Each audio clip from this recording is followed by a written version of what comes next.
On September 22, 2024, an unsettling stench began to waft in the neighborhood of Mahalakshmi, Bangalore, forcing neighbors to investigate its source. It seemed to come from one of the rented units. Unable to bear the growing foul odor, the landlord was called, and what followed was the stuff of nightmares.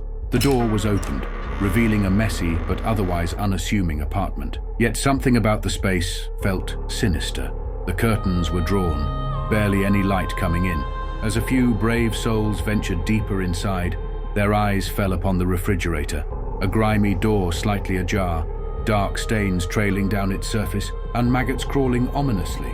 With trembling hands, they opened the fridge, unleashing a scene that would haunt them forever. At first, they struggled to comprehend the horror before them. A woman's severed head, decayed and riddled with maggots, stared back.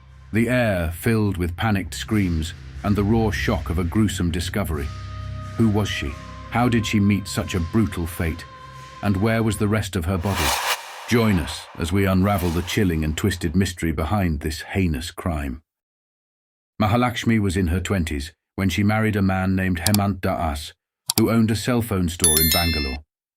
He was a hard-working man who seemed to offer her the stability she had long sought. The couple shared moments of joy and soon welcomed a daughter into their lives. For a while, it seemed as though they were destined for a happy future. Mahalakshmi decided to contribute financially and began working at a nearby shopping mall. At first, things seemed normal, but a few months into her job, Hemant started noticing subtle changes in Mahalakshmi's behavior. Arguments and fights became a regular occurrence in their household. Initially, he dismissed it as stress from her work, but over time, an unsettling feeling began to take root. Something was not right. Unable to shake his suspicions, Hemant started paying closer attention. His worst fears were confirmed when he discovered that Mahalakshmi was becoming unusually close to one of her co-workers, a man named Ashraf. Like Mahalakshmi's family, Ashraf had moved to Bangalore in search of a better life, leaving behind his roots in Uttarakhand. In fact, this reminds me of another tragic case from Uttarakhand, the Ankita Pandari case. I'll pin the link to that video in the comment section. Make sure to check it out. But back to this case. What began as innocent workplace conversations between Mahalakshmi and Ashraf slowly turned into whispered secrets. Those secrets eventually blossomed into a full-fledged forbidden romance. When Hemant uncovered the truth about his wife's affair, he was devastated. Rage and heartbreak coursed through him, leaving him furious and shattered. Confronting Mahalakshmi, he demanded answers, unable to process how the life they had built together had unraveled so completely. Believing there was no salvaging their marriage, Hemant decided the best course of action was to divorce her. Mahalakshmi moved in with her mother, taking their 4-year-old daughter with her. For a while, it seemed they had reached an uneasy truce and decided to keep their difference aside and coexist to upbring their daughter. 4 months into their divorce, Hemant requested full custody of their daughter. Strangely, Mahalakshmi agreed without much hesitation.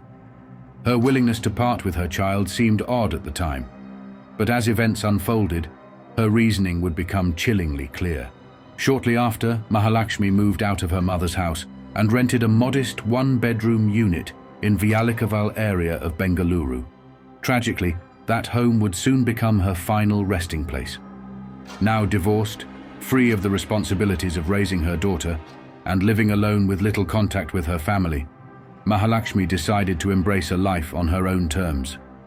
Reports suggest that Ashraf was not the only man in her life.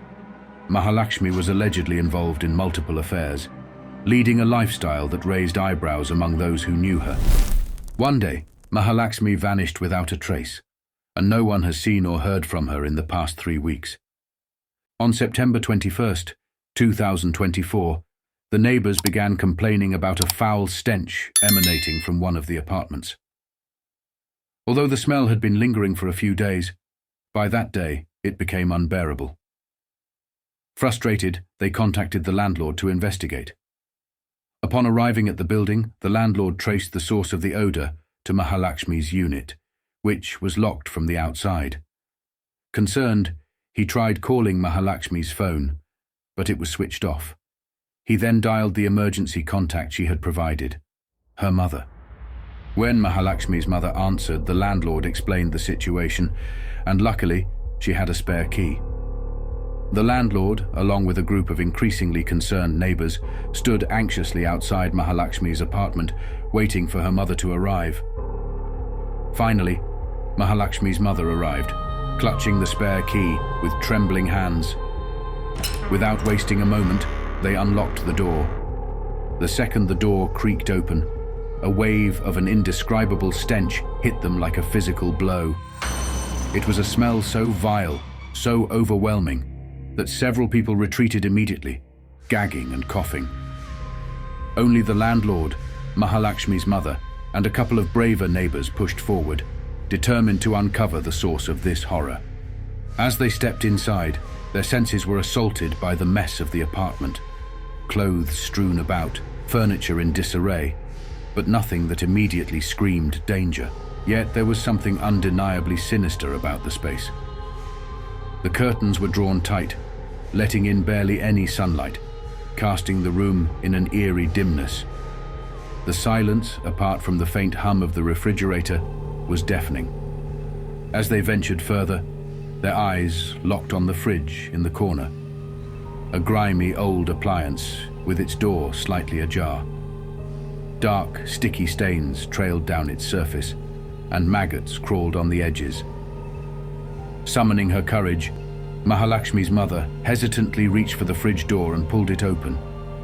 What greeted them inside would haunt every one of them for the rest of their lives. For a moment, no one moved, no one breathed. The sight was so grotesque, so incomprehensible. It was as though time itself had frozen. Mahalakshmi's decapitated head, decayed and riddled with maggots, stared back at them from the shelf. The raw stench of death intensified as panicked screams filled the apartment.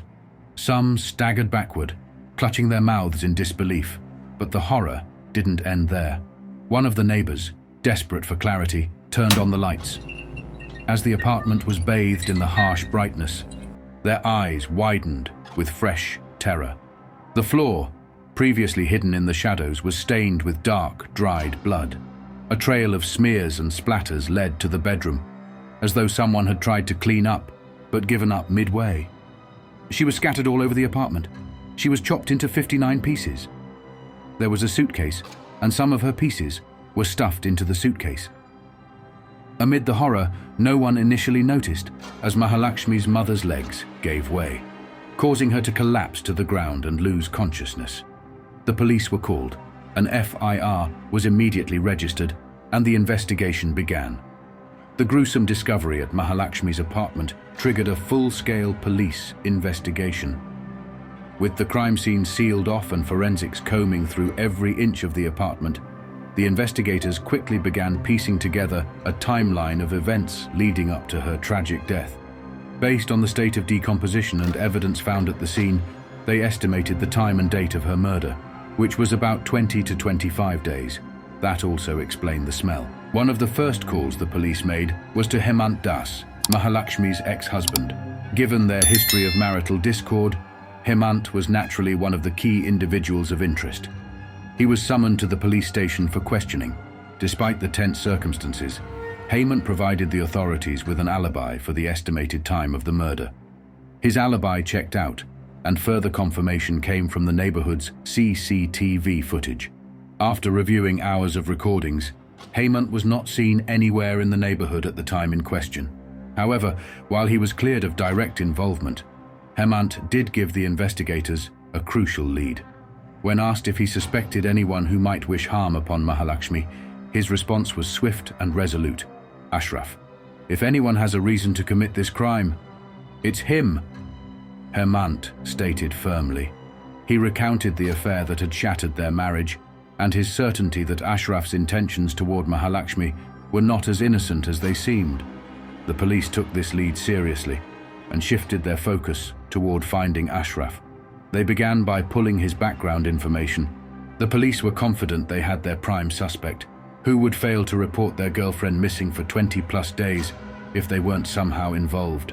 All eyes were on Ashraf. Fortunately for the authorities, Apprehending Ashraf didn't prove to be too challenging. He and Mahalakshmi worked at the same shopping mall, making it easy to locate him. As soon as word spread that Ashraf was the prime suspect, right-wing extremists in India seized the opportunity to push their divisive narrative. The term love jihad was quickly thrown into the public discourse. Love jihad is a term often propagated by India's right-wing groups, alleging that Muslim men deliberately lure Hindu women into relationships to convert them to Islam. Despite repeated denials from the courts, law enforcement agencies, and even the government, who have found no credible evidence supporting such a phenomenon, the term is frequently used to stir up communal tensions and sow hatred between Hindus and Muslims. The media frenzy around the case, fueled by these extremist groups, only added to the already charged atmosphere. However, the investigation soon took an unexpected turn, leaving both the police and these extremists stunned. During questioning, Ashraf made a surprising revelation. He and Mahalakshmi had broken up months earlier and were no longer in contact. His claim initially raised suspicion, but his alibi was solid. His workplace records confirmed that he had been working during the time frame of the murder. Moreover, the police reviewed CCTV footage from the area around Mahalakshmi's apartment and found no trace of Ashraf during the critical days surrounding her death.